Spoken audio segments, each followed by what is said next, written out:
पहली मार्च सुबह सुबह मिडिल ईस्ट से आई एक खबर ने पूरी दुनिया को कुछ पल के लिए खामोश कर दिया।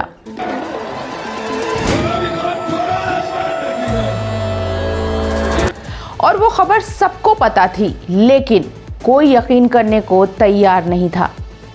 हेलो दोस्तों, मेरा नाम मर्जिया जाफर है और आप देख रहे हैं मर्जिया कॉन्वो। आयतुल्ला अली खामनेई अब इस दुनिया में नहीं रहे।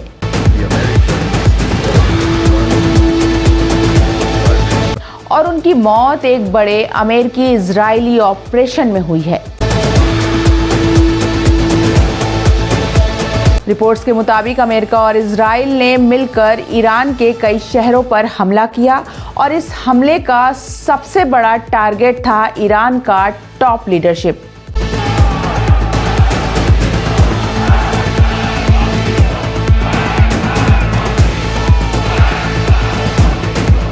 बताया जा रहा है कि इस हमले में सिर्फ खामनेई ही नहीं बल्कि IRGC के चीफ रक्षा मंत्री समेत 40 बड़े सैन्य अधिकारी भी मारे गए हैं।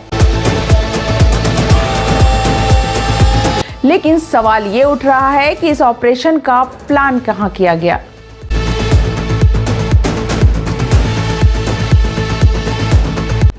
इस पूरे ऑपरेशन की रीढ़ भी खुफिया जानकारी है।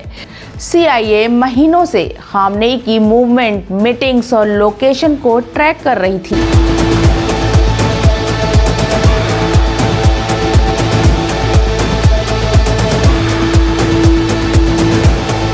इसी दौरान एजेंसी को एक बेहद अहम इनपुट मिलता है कि 28 फरवरी को सुबह तेहरान में एक हाई लेवल सीक्रेट मीटिंग होने वाली है और इस मीटिंग में खुद खामनेई भी मौजूद रहने वाले हैं।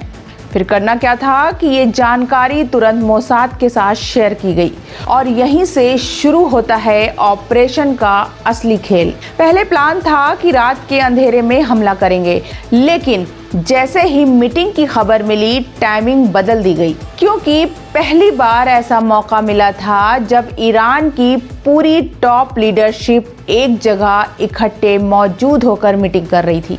इस मीटिंग में मौजूद थे Ayatollah Ali Khamenei, RIGC chief, रक्षा मंत्री और सुरक्षा परिषद के बड़े अधिकारी।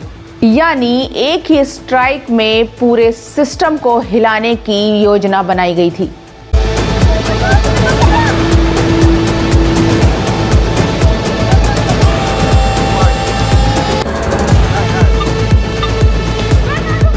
हाँ।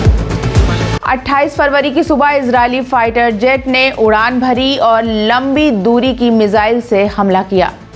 तेहरान के हाई सिक्योरिटी कॉम्प्लेक्स को निशाना बनाया गया, जहां करीब 30 बम गिराए जाने का भी दावा किया गया है।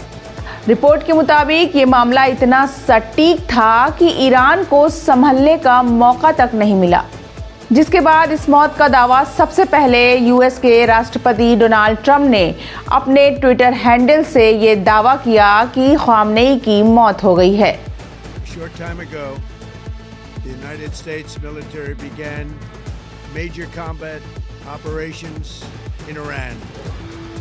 Our objective is to defend the American people by eliminating imminent threats from the Iranian regime, a vicious group of very hard, terrible people.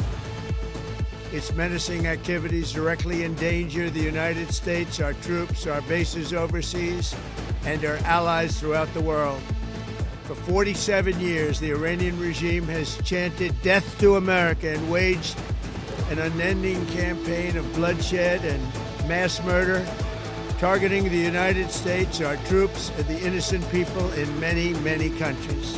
इसके बाद ईरान के एक सरकारी टीवी पर एंकर रोते हुए नजर आया और 40 दिन के राष्ट्रीय शोक का ऐलान कर दिया।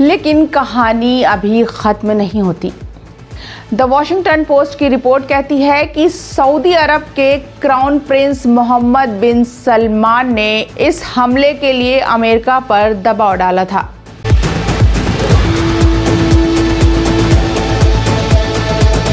दावा है कि उन्होंने बार बार कॉल करके ट्रंप को सैन्य कार्रवाई करने के लिए मनाया भी था।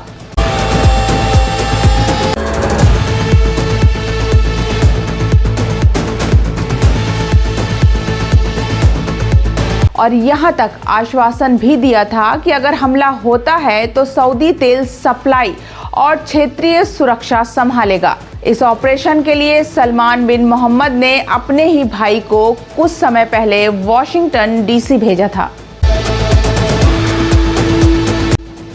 खाली ट्रंप और नेतन्याहू इसमें शामिल नहीं हैं, इसमें वो लोग भी शामिल हैं जो अपने आप को मुसलमान कहते हैं और उसके बाद में उन्होंने अपने एयरबेस, अपनी जगहें देकर ईरान पर हमला करवाया, रहबर मुअज्जम को शहीद करवाया। रिपोर्ट में इस बात का भी जिक्र है कि ट्रंप और सऊदी के बीच कनेक्शन मजबूत करने के लिए ट्रंप के दामाद जेरेड कुशनर की बड़ी भूमिका रही है।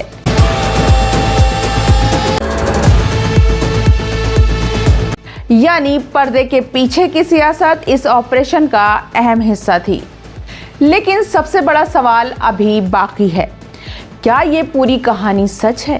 क्योंकि इतनी बड़ी घटना की हर स्तर पर आधिकारिक पुष्टि अभी साफ नहीं है और मिडिल ईस्ट में जानकारी और प्रोपोगंडा के बीच में फर्क करना हमेशा से मुश्किल रहा है। अगर ये सच साबित होता है तो इसका असर सिर्फ ईरान तक सीमित नहीं रहने वाला, बल्कि पूरा मिडिल ईस्ट, तेल बाजार और वैश्विक राजनीति बदल सकती है।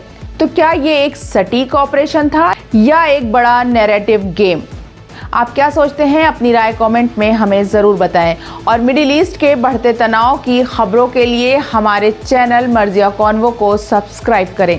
पूरा वीडियो देखने के लिए बहुत बहुत शुक्रिया।